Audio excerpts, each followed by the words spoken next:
Naiknya angka penyebaran COVID-19 di Sumsel yang cukup drastis, yakni mencapai 1.000 kasus per harinya.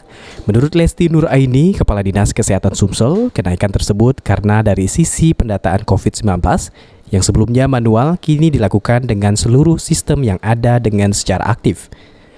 Selain itu juga adanya faktor delay report dari sampel di hari-hari sebelumnya membuat sampel COVID-19 yang sehari bisa mencapai 3.000 sampel sehari menumpuk di BBLK atau Balai Besar Laboratorium Kesehatan, sehingga publikasi data menjadi terlambat dan seolah kenaikan angka COVID-19 melonjak drastis.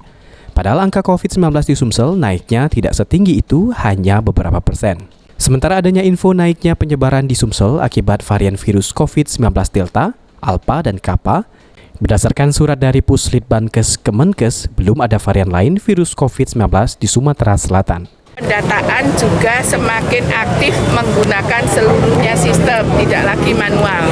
Ya.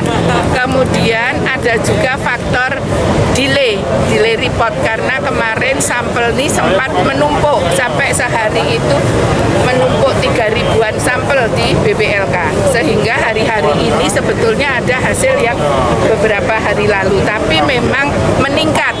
Sekali lagi memang meningkat. Dikarenakan apa Bu? Mungkin ada varian juga? Nah, untuk varian kita sudah mendapatkan surat dari Kementerian Kesehatan, yaitu dari Puslitbankes yang melakukan pemeriksaan. Dari sampel-sampel yang diperiksa itu, kita tidak ada varian yang menjadi concern. Ya.